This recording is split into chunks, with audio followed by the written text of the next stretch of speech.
Hello, everyone. We are thrilled to announce the launch of our new record label, T.H.S.A. Records. That's right, Elaine. T.H.S.A. Records stands for The Holy Spirit Abides, and we are an independent record label focused on uplifting Christian, gospel, and inspirational music.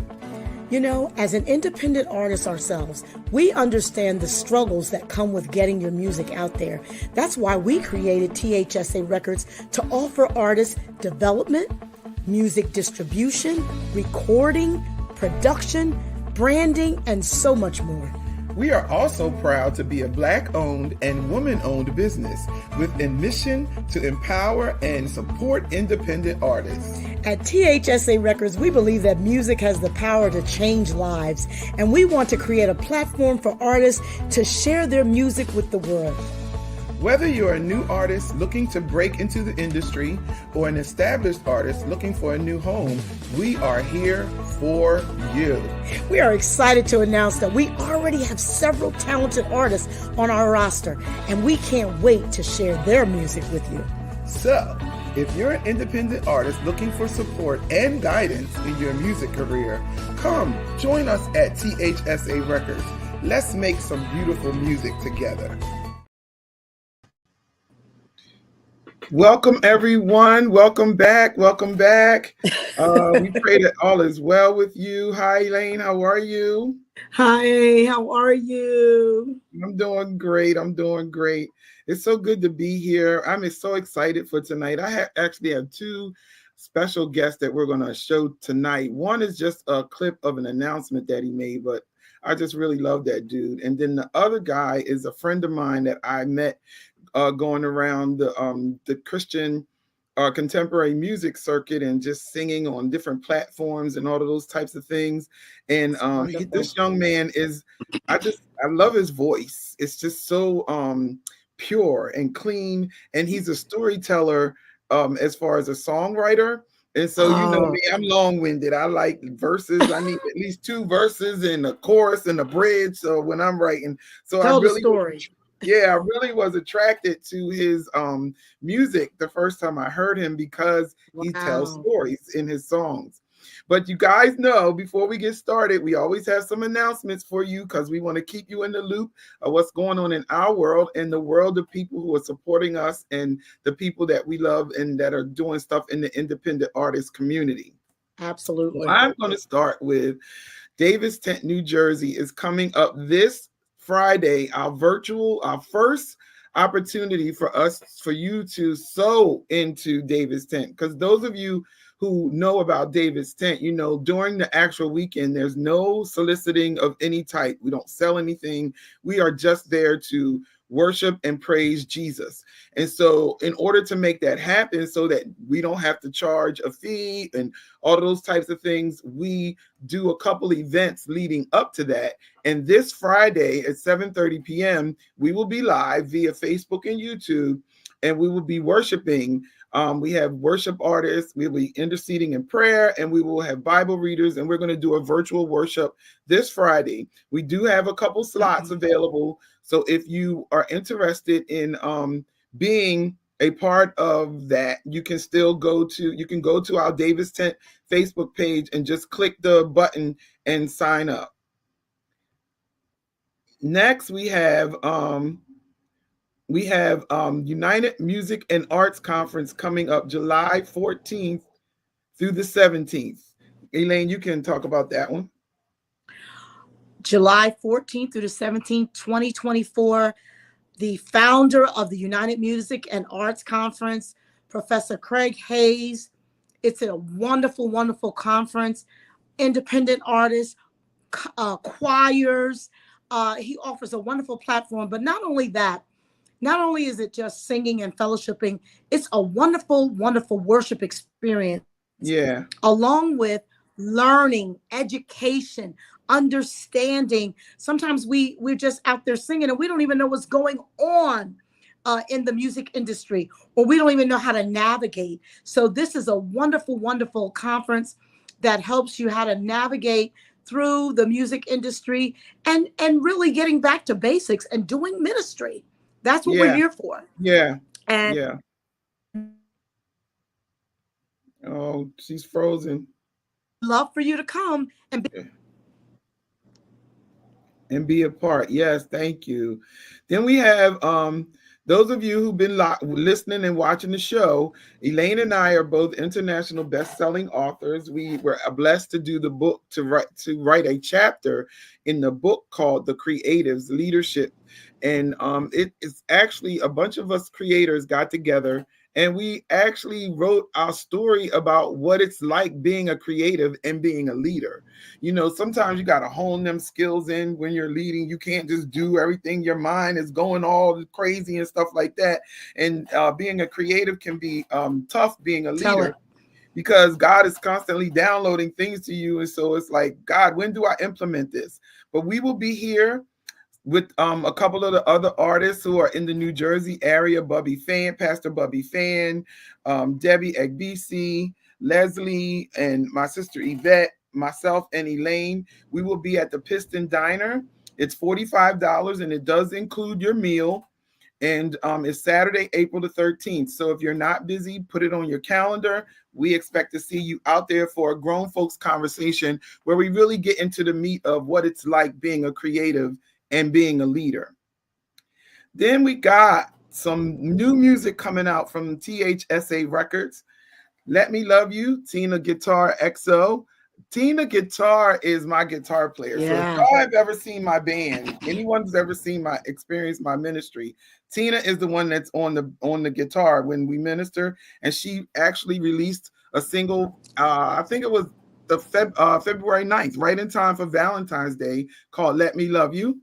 So you can get that on all digital platforms. Our very own Elaine Sanders Mayfield will be releasing You Are My Father coming up for Easter. Right before Easter, you'll be able to get that and add that to your playlist for Easter. Finally, Miss Gloria D. Brown will be releasing in Easter as also, and in time for Easter also, is she's in Hartford, Connecticut. So we're excited about what God is doing in the life of T.H.S.A. Records. So I'm going to let Elaine announce. I'll talk to you a little bit about our next announcement, which will actually be like about a 5-minute video. And then we're going to get into our guests. Are you there? You're frozen. Stop being frozen. Ah. Oh, there you go. Can you talk? Are you frozen still? The internet. There you go. Yeah, the internet is really acting up, isn't it?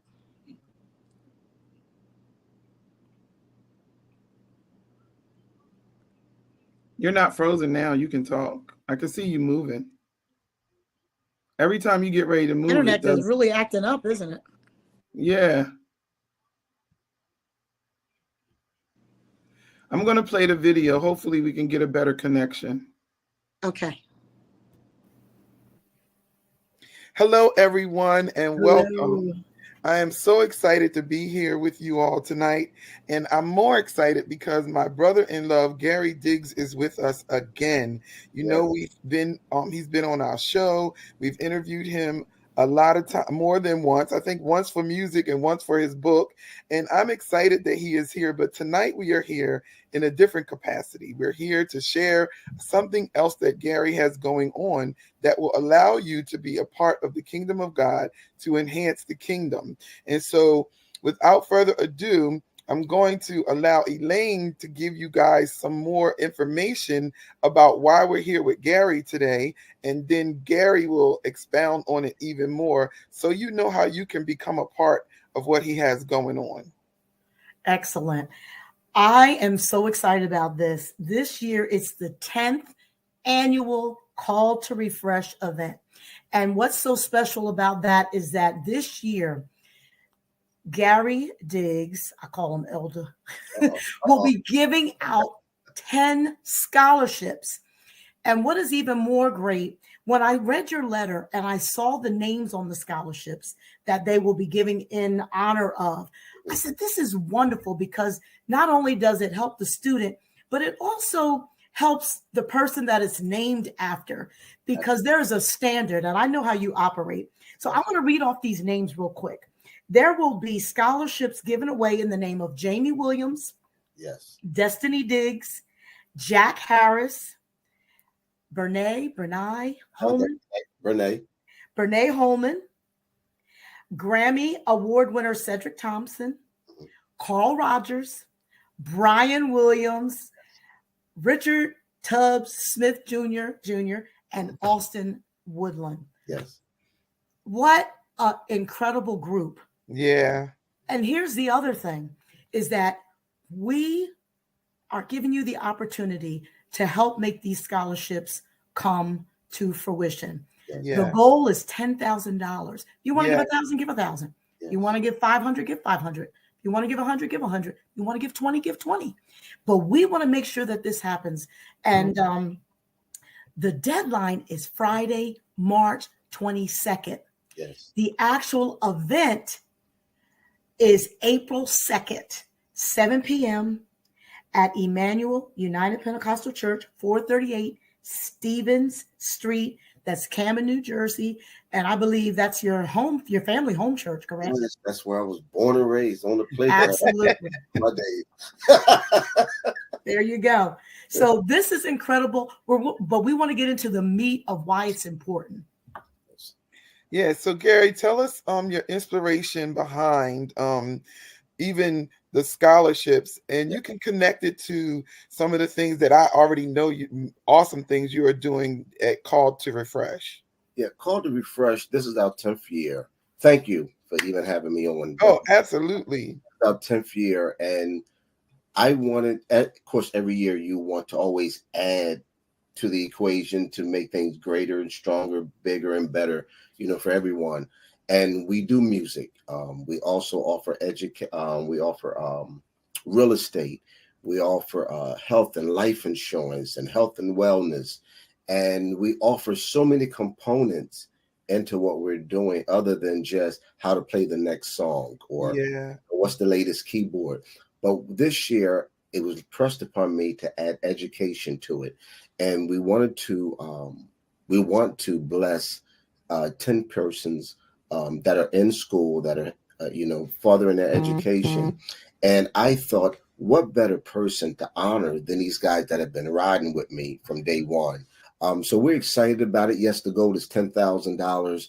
And I always say, get in where you fit in. That is a big number, but then it's not a big number when we come together. That's right. That's right. That's right.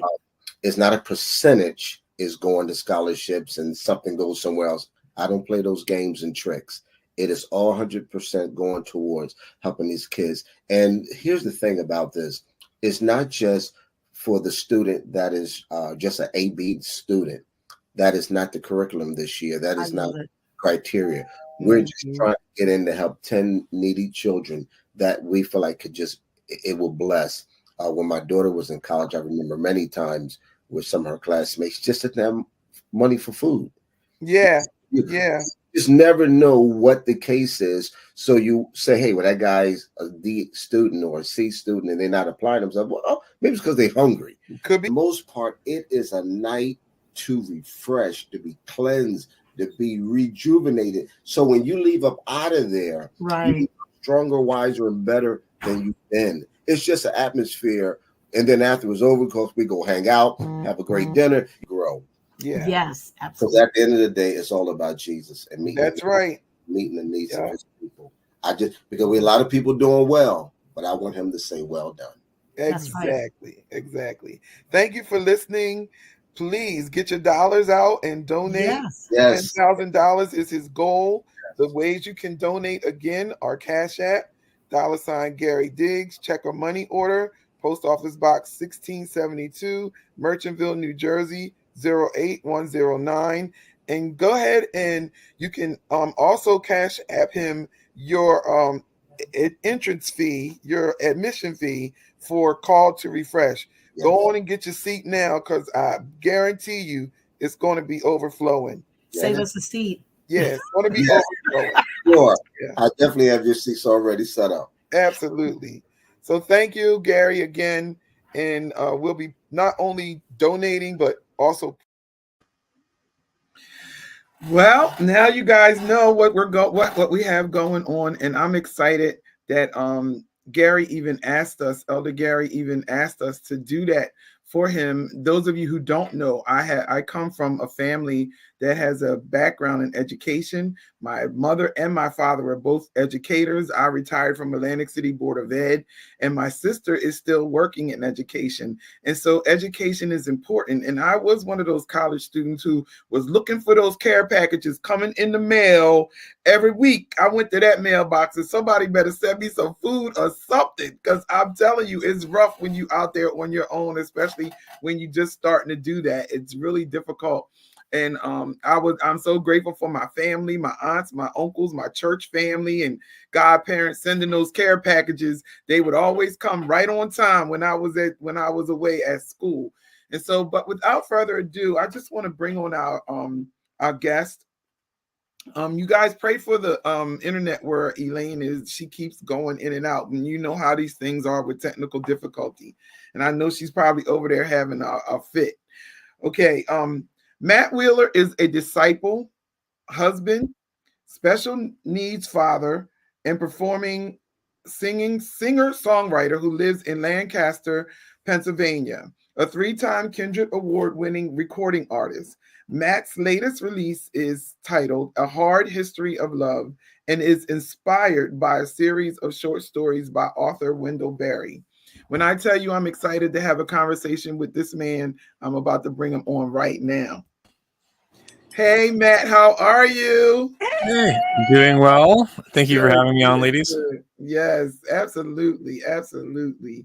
So it's great for you to be here. I'm excited that you said yes. I know you do a lot in the indie artists community. You're always performing. You actually just performed on the 15th of February.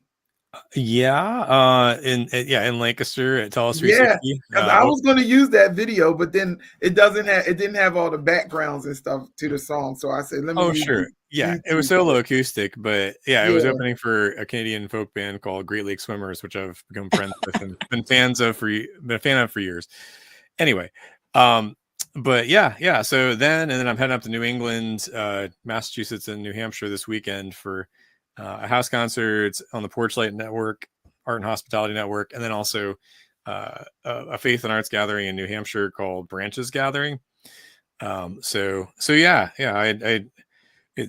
God's opening lots of doors. This year it feels like the things have been ramping up a good bit. So yeah, I'm grateful. Y'all let us know where you're watching from. Hi, Felton. How are you? Good. Thanks for tuning in.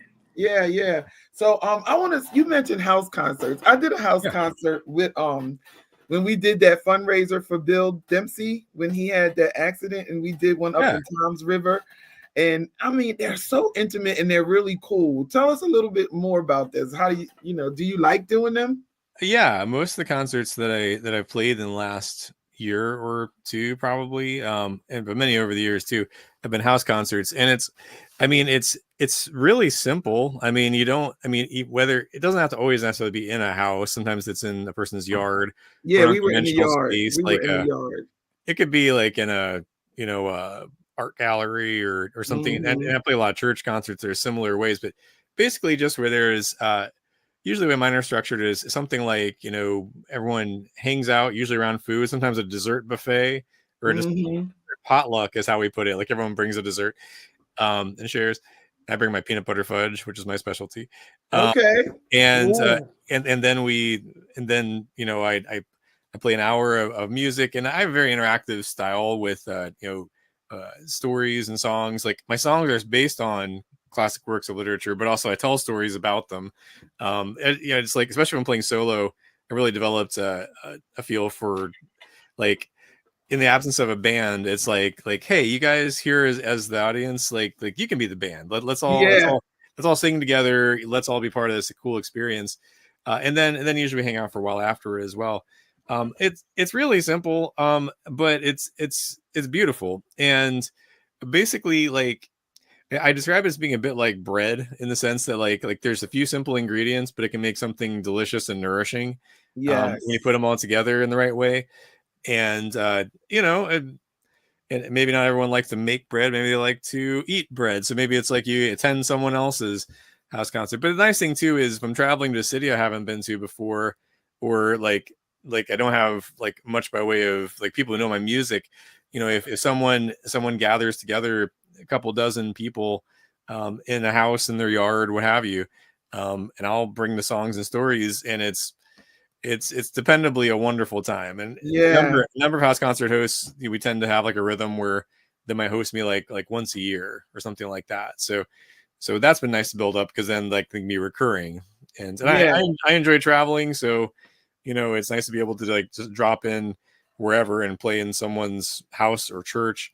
And I found that it's just a really great way of connecting.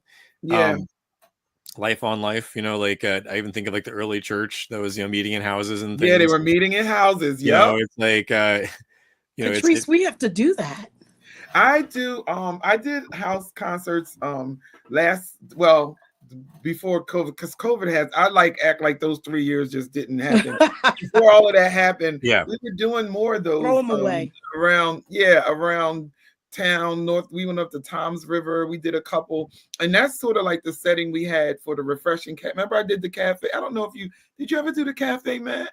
I haven't. Okay, refreshing cafe before COVID. That's kind of like the setting we had, and it was always in a restaurant or something like that where there was food involved, and we always had it it was small so that the artist could actually touch the fans. Like, that's one of my things. Like, I think that if these people are spending money and they're investing time listening to your music, like you going into a green room when you get done talking, I think that's kind of rude to me. I need to know. I want you to know who I am. I want to talk to my fans and the people who are really supporting me. And so that's how Refreshing Cafe was actually set up. So we did that for like 7 years, almost 8 years. Yeah. Wow. Yeah, it sounds like what you're describing is basically a listening room, and there's plenty of churches where I've played similar types of concerts, where basically, like, we can gather in fellowship and talk, and then the nice thing too is like maybe you all have had this too, where like people ask you to play music, or you'll be booked to play somewhere, and you're basically background music. It's like your satellite radio, except for with feelings. And that's just not. Like cover bands, playing a bunch of Tom Petty tunes loudly, and people like that can be okay. But what I do is really interactive and usually solo acoustic. So I've played plenty of those background music gigs where, like I'm doing it like a lullaby for my son, and then like a coffee grinder goes off. Yeah. And people are where there's basically settings where the expectation is that people are there to hang out and not to listen to music, like you are. just part of the atmosphere. Yeah. That can be okay, but that's really not my thing. And so yeah, when it comes to performing, that type of concert tends to be what I do. And on my website, I even have like a page on there about house concerts with some frequently asked questions that I answer. People, because it's interesting how many people like attend these, and then they'll be like, wow, I can never really consider this. Like this is so simple and good. And it's like, yeah, like before recorded music, before touring bands and music venues everywhere, that's how you experience music. Yeah. If you were wealthy, you might hire musicians to come play at your estates. If you were not, you probably were playing the fiddle or the piano or whatever you happen to have, maybe an instrument you had made on your back porch. And but there's a lot of room for like, when you bring good art, it gives an opportunity to foster community. It's like people get to be part of something, and especially it's that kind of a setting where it's it's a few dozen people, a dozen people. It's like, oh, like I'm part of something really special here. So yeah. And hello to everyone who's commenting. Yeah. Good evening, hey, Terrell. Good evening, Terrell, and hi, Pat. How are you? Yeah. So do you find that doing the concerts, traveling around, that you when you're, how can I say this, when you're planning your set, it's just your set, it's not like you don't try to like tweak it for where you're going or the community that you're in or whatever, it's just your music? Well, no, I do. I mean, I think it's wise to know your audience. Like if I so yeah, it like if I'm playing a set that's in a church, I might play some of my most obviously faith-based songs, but there are a lot of the songs that I play that I would play no matter where I'm playing them. For instance, I usually sign off my sets wherever I'm playing with the song "Prayer of Saint Francis." Which I did not write, but and I don't know if St. Francis of Assisi actually wrote the lyrics or not, but it's a beautiful way of describing like how to relate to God, like how to understand that, and how to relate to other people, and how to understand oneself. And so like I'll like a lot of like my song "The Light and the Sea," like it's basically a psalm, but I'll play it even if I'm playing like a music festival that isn't like expressly Christian. That's great. So yeah, I mean, like I believe in being the same person wherever I am and whatever I'm doing. Hi, Rocky. Thank you. Yeah, I mean, like I think that there's some consistency to that, but I mean, like I do lead worship music as well. So like sometimes I'll like play a house concert on a Saturday and then lead worship music at like the host's church the next day or something like that. It's and of course I'll be playing like specifically worship songs, sometimes some originals, but yeah, I mean, like I do tailor it a little bit, and also besides like the serious songwriter stuff, the worship songs, I also do ridiculous pop song mashups. Okay. And which ones I do does depend on the audience to some extent. So, like for instance, probably my favorite one to play is one I think you all would resonate with, but like a young audience might not know these. So, younger than you all and me, obviously, is what I mean. But yeah, so like there's like one of the pop song mashups. It's like imagine it's 1989 and two of the biggest pop stars of the day, Rick Astley and Paula Abdul, decided to start a relationship. They start going on some dates, and they eventually need to sit down and talk about commitment. And so I mash up. Oh, I'm freezing. Oh, well, I can still hear you all. I can hear you. Is that me? I don't know. I had to move closer to my router. That's what it told me. So that's what I did. Yeah, I think Katrice is still there though. Well, to finish the thought, that mashup is called I'm Never here. Gonna Give You. Oh, hello again. Yeah, that mashup's called Never Gonna Give You Straight Up. Because it's never gonna give you up and straight up. People can along. That's just kind of fun. I've never heard of such. I love it. Rocky said that things are looking pretty good coming through where he's at. Yeah, and Patricia says so too. Great. So I guess we're just seeing all that. Anyway, hi, Rocky.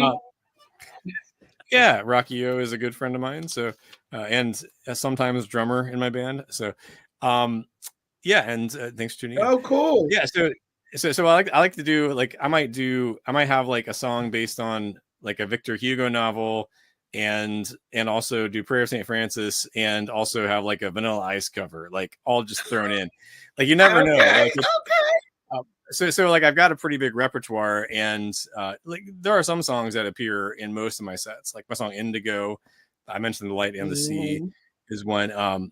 And what I've been doing, what I plan to do at both of the events I mentioned for this weekend is play through my new album. Like it's basically present each of the songs. There's 5 songs, and then there's stories to go with them, and actually a piece of poetry at the end as well.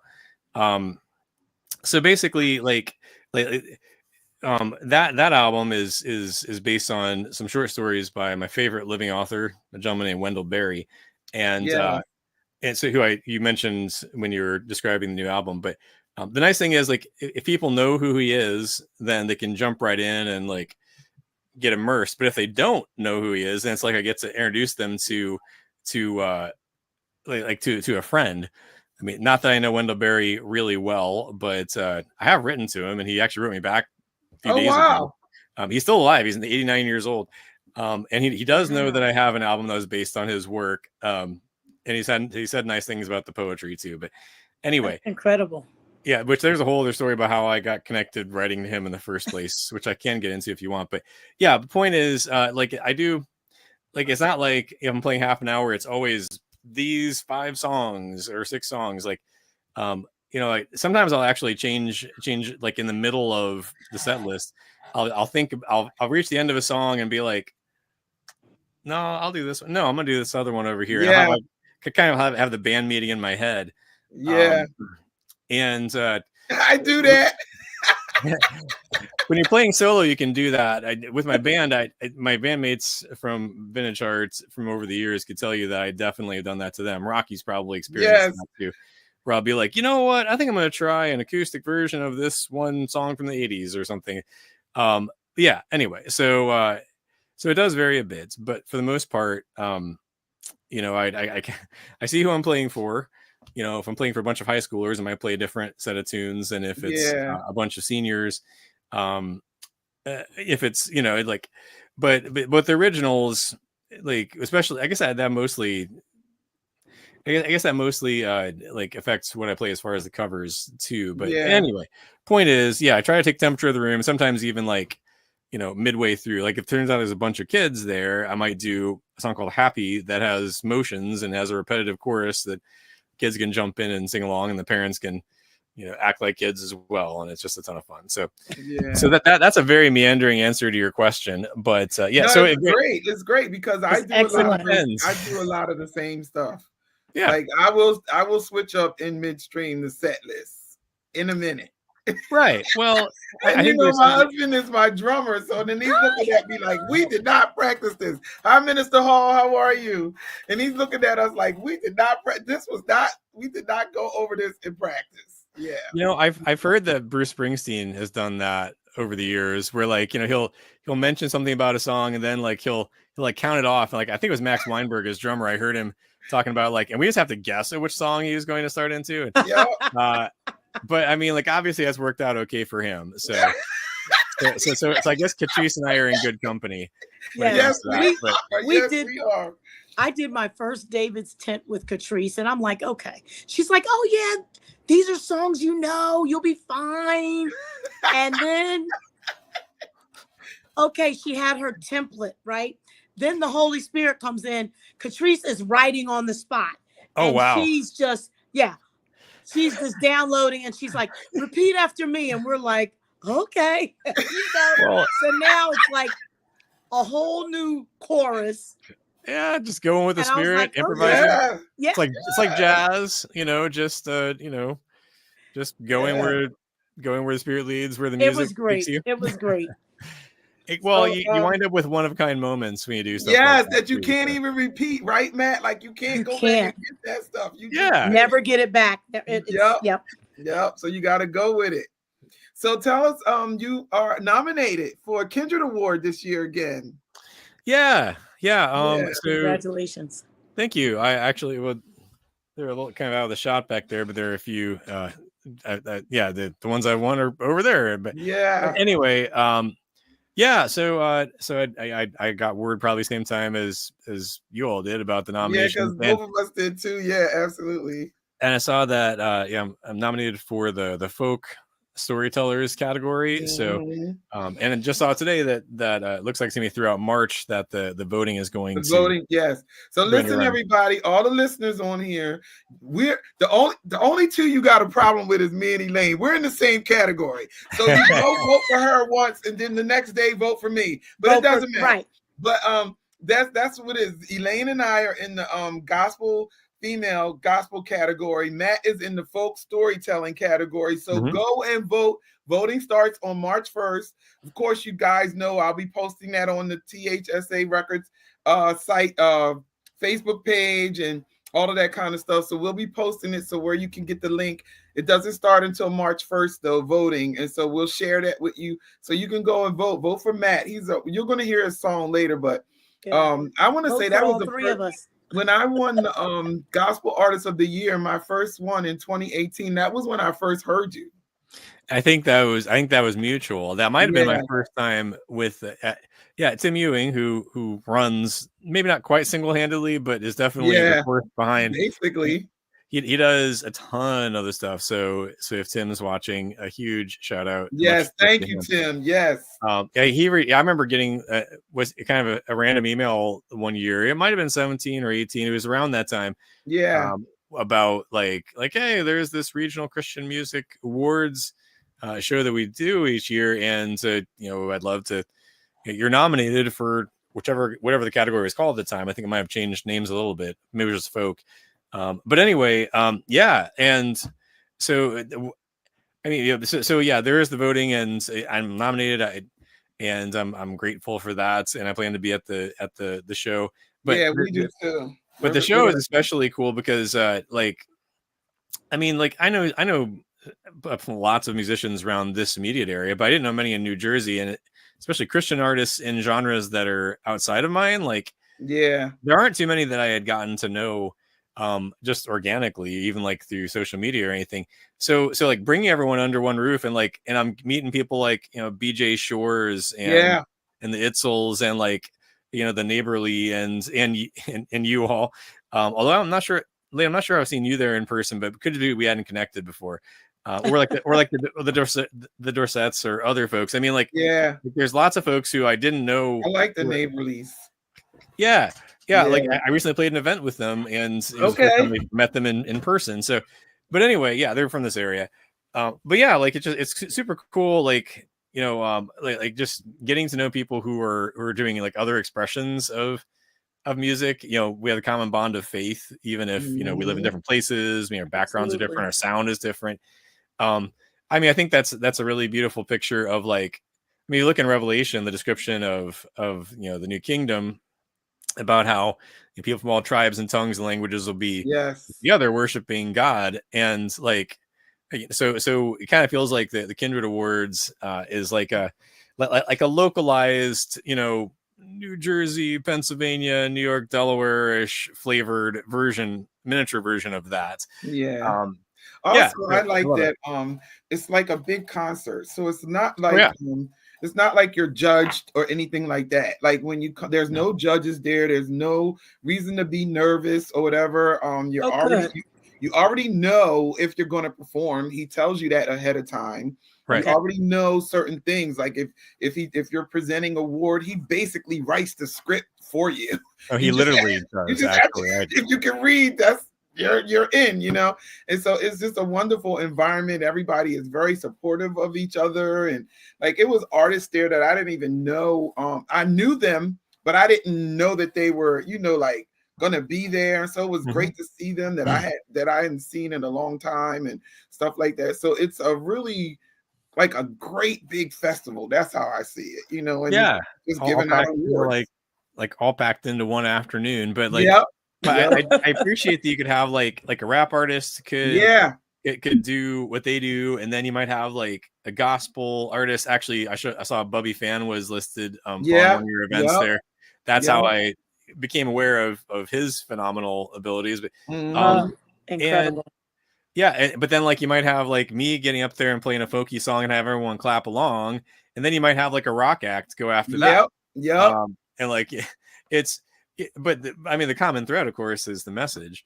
Right. It's just it's cool that it's kind of like a regional Dove Awards or a tiny this area Grammys in for Christian music. That wasn't a good way of phrasing it, but you get the idea. And so I'm really appreciative, and that's of course how we connected in the first place too. Yeah. And I remember, I've heard Katrice perform at least a couple of times over the years there. Some of those during the decades that were the pandemic. Right. Like there were some of the, I think 2 of the years it was online. Online. Yep. But even then, still, like you see people there, and then you can connect them on social media. Like, I mean, social media is best when it's connecting like real life people in real life and actually helping make community, and not when you're just like endlessly scrolling. But that's a different subject. So, anyway, so Kinder Awards, they've, thank you. Thank you for pointing out the nominations, and congratulations on both of your nominations. Thank you. And I'm looking forward to I'm sure I have to look up the date for when it's June 22nd. The actual award show is. That's pretty close to what I was going to guess, but not exactly. So good. So tell us where we can get your music. We have people asking how they can purchase your CD. Oh yeah, they're anxious. They're eager. They're waiting outside the door around the block. So as far as getting CDs, live events, of course, is one good place. But as far, probably the best place for that's my Bandcamp site, which I can. Let's see, I can just send that over. If you tell me what it is, it's mattwheeler.bandcamp.com. And then I believe it's that/merch. But if you go to that page, just click on merch and you'll see it. And there's there the CDs and things, and I'm also the shipping department. So if you put in an order, I will. Know that's right. I will. I will be the one who takes care of that for you. And you can check out a wide range, including rarities and all the singles and such, and a couple of Muppet songs that I've covered, including my son's That's cool. I can't wait. There's a song called I Don't Want to Live on the Moon. It's from Sesame Street that Ernie sings. You might remember it from back in the day because it originally rolled. I think the original version's from 1979 or 80. So I grew up with it, and it's my son's favorite song. So I covered it, knowing that at least one person would really dig it, and he does. But I've also played it live, and that one's pretty cool because so my son has fairly profound autism. He has intellectual disabilities, but he's also the most cheerful person that I know. And he loves music, but doesn't really understand singing per se. But he likes listening to songs, and he likes the way that we do it is like I'll sing a song or be playing the guitar or play it on whatever streaming, and I'll pause it, and he'll fill in the blank for the lyrics. So with the audience, I tell them that, and I tell them when we get to this part of the book that goes with this song, Luke gets excited, points at the star on the page, and goes star on Make a Wish on a Star. So I have the audience do that when we get to that point. It's so it's fun. But anyway, so Bandcamp, you can find pretty much all the stuff, and of course, if you'd like, it's on various streaming services. Just look up Matt Wheeler, and you'll see this face. Probably with a flat cap, but maybe just like this, holding a guitar. The guitar is likely to be in the picture. So various streaming sites, most of them, I guess, and download sites, iTunes if you like. But Bandcamp's a good spot because then that's that goes most directly to artists, not just for me. I'm saying in general. Anyway, on Bandcamp, that's especially on Bandcamp Fridays, but anytime. That's where I started selling my stuff, Bandcamp. Yeah, well, especially since they have a merch store that you can put up there, and there's there are CDs. Someone was asking about those for all five of the albums when you count them. And then also there's leather bookmarks because I like to write songs based on classic works of literature. And so that there's an Narnian horse stamped onto those. and then and buttery soft t-shirts and other stuff. So people can check it out if they'd like. But also you can stream through Bandcamp. So Yeah, you feel can free to stream through Bandcamp too. Yeah. whatever you like. Don't feel any pressure to buy anything, but you can stream and listen and enjoy, I hope. Yeah, yeah. So, and this year you said you were telling us that you started the challenge, 12-song challenge. Yeah. Song. We have some artists on here, so let's talk a little bit about that. And Sure. it's based in UK. Yeah. So so the 12-song challenge, which if a quick Google search will turn that up pretty easily. It's through a group called Resound Worship, and they're also doing that now, I believe, technically in partnership with United Adoration, which is a Christian faith and arts organization that I'm part of. I help lead a song share for them online, which started during the pandemic. Another good thing that came from the pandemic. Right. There were some. So a number of friends from there have been telling me about the 12-song challenge, and I understood the basic idea, but hadn't really tried it. And I mean, as far as songwriting, I mean, I've written worship songs, but like I don't have like a full album of them or anything. It's a few here or there, and I certainly had never written like a whole out like 12 of them in a year, like one a month. Yeah. But that's basically how it works. Like you're the concept is simple enough. I mean, basically you just they give you a prompt. Like January, it was to write a gathering song, and they have a podcast as well. And of course, the guys who host that have wonderful British accents and such, but which makes it that much more enjoyable. So like gathering, and they give you all these different possibilities for ideas for like how you could write a gathering. So they song. give you a suggestion. Yeah, so they give you a prompt, and that's what the song should be about. Like this month, actually, it's Acts songs. So like based on the book of Acts of the Apostles, the New Testament. And in fact, they also did a separate podcast episode where they interviewed Steve Walton, who is a biblical scholar, and he's writing a commentary about Acts. So between those, there's a wealth of ideas, and then they also, so once you have an idea of what you want to do, then so put together with that, there's something called Song Club, which is basically the platform they use. It's kind of like Slack, but it's designed for this, where there's like 300 or so people who are part of it this year, and they divide us into teams. So there's like 30 people on my team instead of trying to listen to 300 songs. So just this one group, and so like last evening, I finally sat down. I was a little late getting to my February song.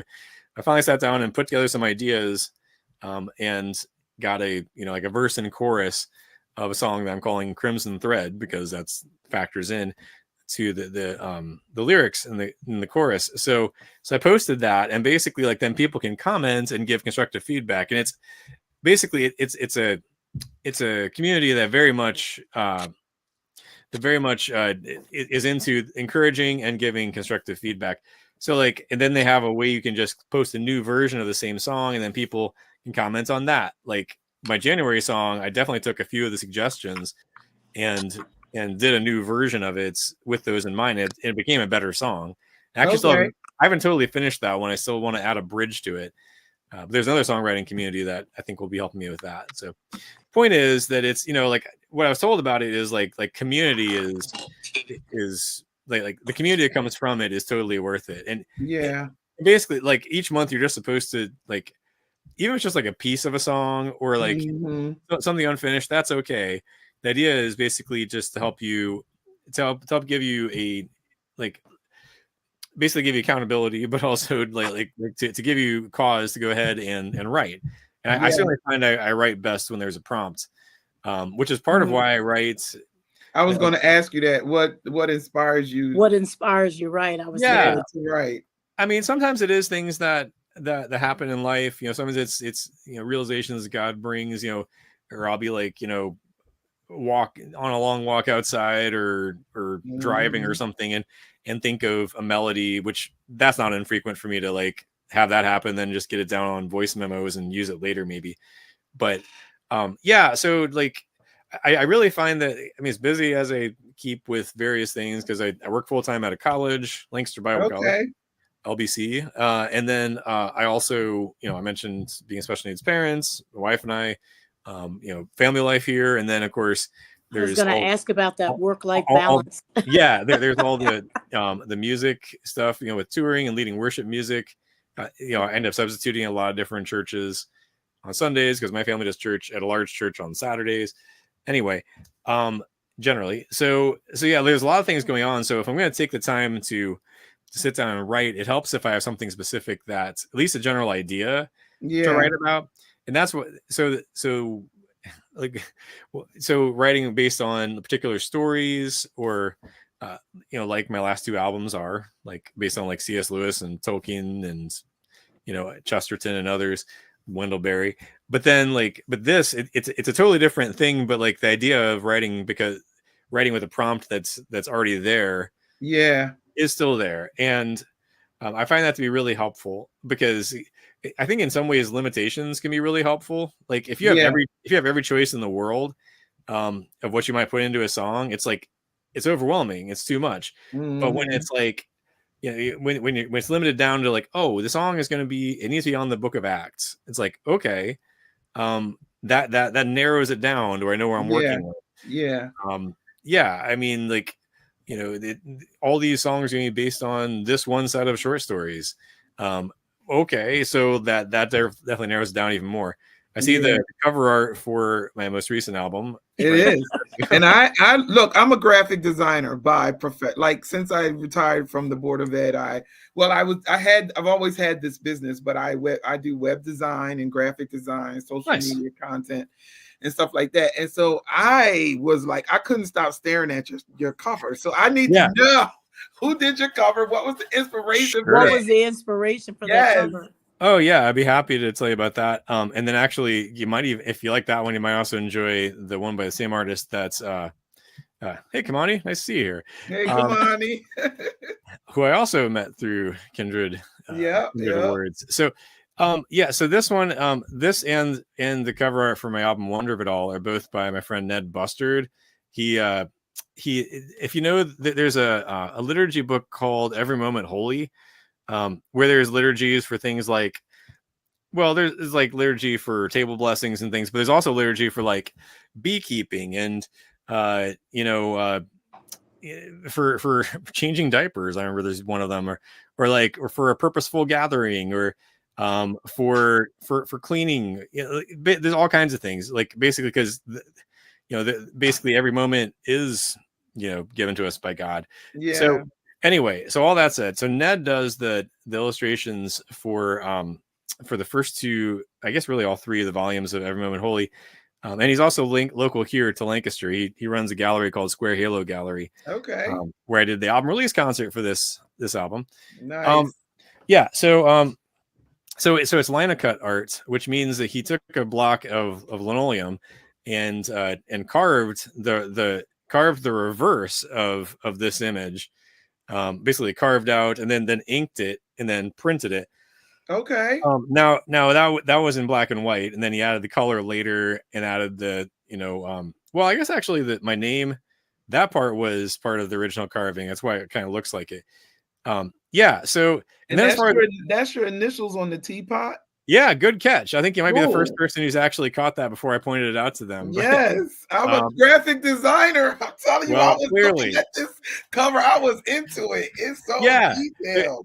Well, there's a lot to see there, and the Wonder of It All one is also worth looking at after this too. But so the reason why you're looking at what you're looking at there, as far as what the picture is because the first song is based on it's inspired by a short story called The Hurt Man. Kind of a Good Samaritan story. Essentially, to kind of summarize, like the story is that of this young boy named Matt Feltner. He's 5 years old. Later on, in later stories, he's an old man. He's like a grandfather, one of the rememberers of his town. But this is like early in his life. He and his mom are home.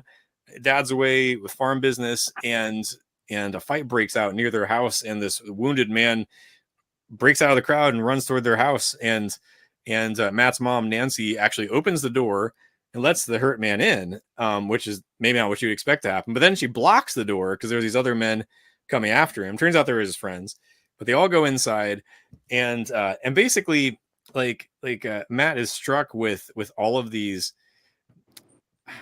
Well, Actually, what I think I'm going to do is just read a couple paragraphs from the story, Okay. which I do in concert sometimes with this. Okay, so here we go. This will actually set the scene as far as what you're looking at quite a lot better. Okay, so okay, here we go. So this is from the Wendell Berry short story, The Hurt Man. What he saw in her face would remain with him forever. It was pity, but it was more than that. It was a hurt love that seemed to include entirely the hurt man. It included him and disregarded everything else. It disregarded the aura of whiskey that ordinarily she would have resented. It disregarded the blood puddled on the porch floor and the trail of blood through the hall. Matt was familiar with her tenderness and had thought nothing of it, but now he recognized it in her face and in her hands as they went out to the hurt man's wounds.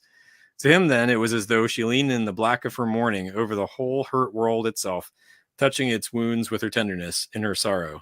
And then one more paragraph here. Loss came into his mind then, and he knew what he was years away from telling, even from thinking, that his mother's grief was real, that her children in their graves once had been alive, that everyone lying under the grass up in the graveyard once had been alive and had walked in daylight in Port William, their town. And this was a part and belonged to the deliverance of the town's hard history of love. And there you go. That's like just a few paragraphs of this masterful 11-page short story.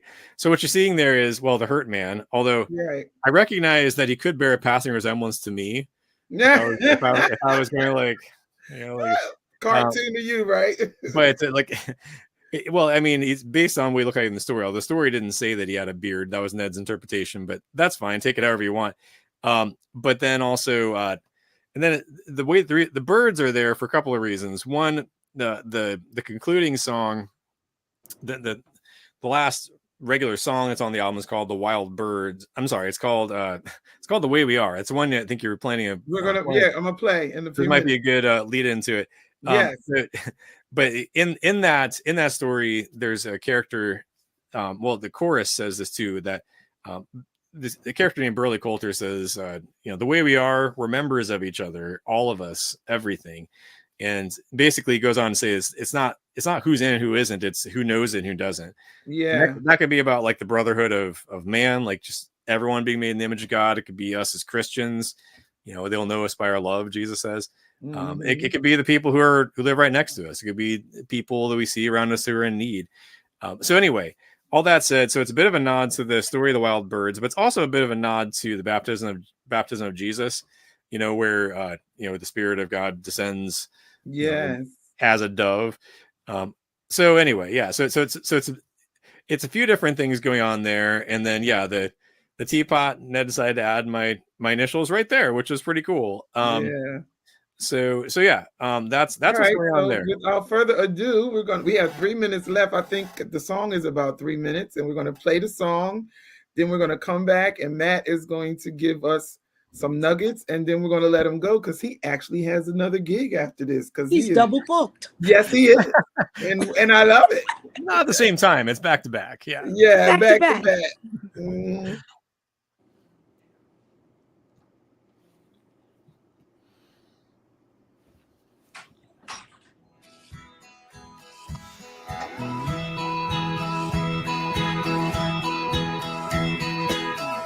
Welcome to the bright sadness, the humble madness, the sacred gladness. Welcome to the breath and silent light, the dawnward passing night, the bittersweet fight. The way we are, we're members of each other, all of us, everything. Together we'll see many seasons, joy in spite of reasons, a love that endures anything.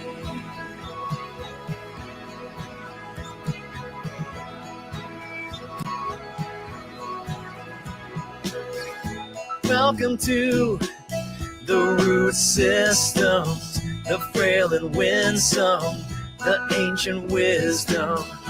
Welcome to the faithful and the true, the glance and rear view, the quiet rescue. way we are. We're members of each other, all of us, everything. Together we'll see many seasons, joy in spite of reasons, a love that endures anything.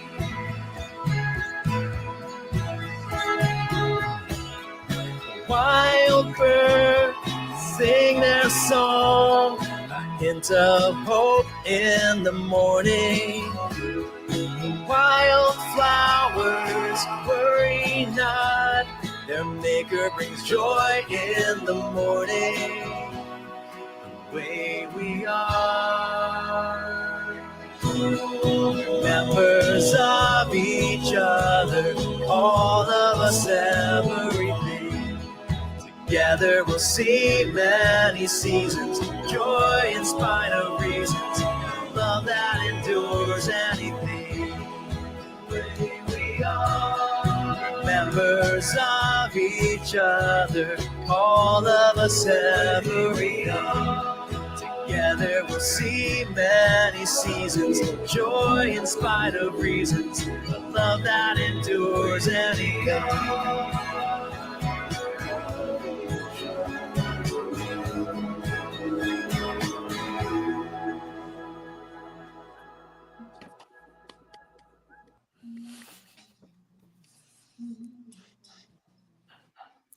I love it. The way we are. I love it. Yeah, maybe it could be a gospel cover of that. I like the idea. Yeah. Okay. I mean, the ideas would totally work. I don't see why not. I know. I like it. Yeah. Yeah. I mean, that's. Oh, okay. The flapping at the beginning of the song was the sound of pages of a Wendell Berry book. Okay. I love it. Actually, my previous album, The Wonder of It All, almost all the percussion was done on hardcover books, copies of the books that the songs were inspired by. It was high concept for sure, but that was Chris Weisington, the producer from Old Bear Studio, was his idea, and it worked great. So with this album, we kind of went back to that a little bit. I brought a bunch of my Wendell Berry books, and the one evening we were like, a bunch of us were just like flapping and clapping, like doing like rubbing pages, like just doing other sounds. So a bunch of percussion in there. That's a great idea. I love it. I absolutely see what I'm saying. Creatives are the truth. I'm telling you, it's nothing like being a creative. You never know what's going to come out. You know? That's right, Elaine. I absolutely love it. Yeah. So give our listeners some nuggets on just tell them like a little bit about what it took for you to get where you are and you know how you stay steady. Yeah. Well, one thing I would say is, without going like way in depth on my musical journey, like I started late, you could say. I had a bunch of musical friends in college and sort of picked up a little bit then, but then really took off after. And so like, I would say that my music career, such as it is, started in 2012, when I was 32 years old. So like, it's about the time that people are like quitting their punk bands and starting families. Like, if they haven't already, like I got married and we had our son, and then I started sharing original music consistently. So, you know, like if you're, you know, whatever age you are, like you're not too old to start. I mean, I know, like I think it was Mary Gauthier, the singer-songwriter, the folk singer-songwriter, who started, like, she released her first album at like 47. Which if I was on that track, I wouldn't have even started yet. So yeah, I mean, like, so like, don't feel pressured to like just like feel like the ship hasn't sailed if you're breathing. So I just started playing piano a couple years ago, and it's a whole other story how I ended up being gifted this 60s Wurlitzer behind me. And like just coming to that as a beginner in my mid 40s, it's like, this is really cool. This is pretty fun. So yeah, like it's not too late to start. If you're inclined, just give it a try. And the way you get better at songwriting and playing and singing is just by doing it. Not just waiting until there is a time where you feel like you can take lessons. Like, just start. Put one foot in front of the other. That's one thing I would say. And let's see, what keeps me steady. I mean, well, certainly, you know, my family, supporters, and most importantly, my relationship with Christ. rule of life, the habits that have developed over time, be in scripture, certainly in prayer. Yeah. One of the things I mentioned, the book Every Moment Holy.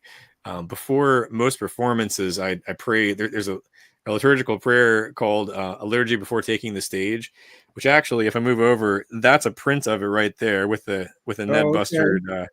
Yeah, so it's like a page, but yeah, like before I played on the 15th, I got on stage, and before it was time for me to go on, and before the light was on me and such, I usually have the book or the app that has that prayer, and it's really beautiful too. It's called a liturgy before taking the stage, talking about how asking God to take this these insufficient offerings, and like he's miraculously, like Jesus has done, and taking the loaves and the fishes, like nourishing the people, and pointing them, either encourage them in their walk, or if they aren't in walks, that the performance will be like the breezes of a far country, coming through the window to them. I don't have the exact wording there, but it's beautiful. So yeah, Every Moment Holy, I'd highly recommend. But yeah, just little habits like that, little bits of liturgy in life. And I don't mean just like what's in that book. I mean just like the habits, spiritual disciplines, just following Christ. I mean, that sounds super simple, but it's, well, as far as an idea, that's not say it like is in practice super simple. Although the idea of Jesus saying to the disciples, "Follow me," sounds simple enough. Like, okay, I just need to follow you. But anyway, so yeah. And as far as I thought, maybe there's one other thing I was going to throw in there, and I'm not remembering now what it is. Oh, I know what it is. So I would also say, like, if you're writing, if you're singing, if you're playing, or whatever kind of creative outlet you might have, don't be afraid to be niche. In other words, don't be. It's okay if your art isn't everyone's cup of tea. Right. Like lean hard into what you're fashioned to make. And often that's gonna be like stuff that interests you. Stuff like again, literature is one of my things. But basically, like it's okay if it's not for everyone. Just own who it is that God has made you to be. Play the cards you're dealt, and you'll probably find that there are people who will enjoy it. And it might not be like everyone. It might not be a household name, and that's okay. But if there's dozens, hundreds, maybe thousands of people who dig it, great. But ultimately, we're making the art is unto God, and and for anyone else who would care to listen. So yeah, those are the nuggets I have for the moment. And those nuggets actually fit our mission and our vision for the record label. We actually we let people know we're not making stars. We want you to be authentically who God created you to be in this creative space, and we're just here to help you perfect that, so that when you put out a product, it's worth listening to, and you can do that in a professional manner. So that's basically what we do. And I like the variety. I absolutely love I don't want to sound like someone else. God created us uniquely and wonderfully made. And so I believe that we all have something to offer the world, the kingdom of God, even the world, and which in what we live in. And when we imitate and be like someone else, we're not being true to what we're supposed to be offering. And each one reach one, because something I may offer may not reach someone. Something you offer may reach someone. So it's to each his own. Yeah. I mean, I was listening to a podcast a year or two ago that Andrew Peterson, one of my favorite songwriters, who's also an author, was talking with, I think it was the Wade Center podcast, and they were he was talking about Tolkien's work, J.R.R. Tolkien, and he was like, but of course I can never write like Tolkien. And then the host said something like, but Tolkien never could have written like you. Like, right, exactly. Yeah, that's true. I mean, Tolkien was playing the cards he was dealt and leaning into the voice that God had given him. Yep. And every person's voice matters. I used to make it a point in acceptance speeches, at least the recorded one I made for last year for the Kindred Awards, was that your voice matters. Every person's voice is different. Everyone is unique, and in some way reflects an angle of or an aspect of God's glory and His image that other people don't. Yeah. All three of us, the way we're fashioned is different than anyone else. Yeah. Any of the 8 billion other people or any others who have been around before. And that's pretty cool. It is. And the way that we'll put together those finite number of notes is going to be different, or words or what have you. Yeah. Anyway, yeah. So, which I think is wonderful. And God is the master creator. He's invited us to co-create with him. Absolutely. The words that Tolkien used, actually, which I am so honored to be doing. Yeah. So thank you all for tuning in. Thank you for your interactiveness, and thank you, Matt, for saying yes to this interview. Don't forget to look up Gary Diggs and support his scholarship efforts, because it is real. College call is to refresh. Yeah, call to refresh. And go get Matt's material. Absolutely. I can't wait. Matt Wheeler, bandcamp.com, and support. You guys know what we do here. So we'll be back. Actually, we'll be back next month with some awesome women, because next month is Women's History Month, and we have some awesome women who have been on the grind in the music industry for years, and some are new to it, but we have some that we're going to talk to, and we'll be letting you guys know about that. We'll be posting that and everything. Don't forget to vote for us. We appreciate your support. Kindred Awards starts March 1st as well. And so, thank you for tuning in. May the grace and peace of God be with you and your families till the next time. Bye-bye. Bye-bye.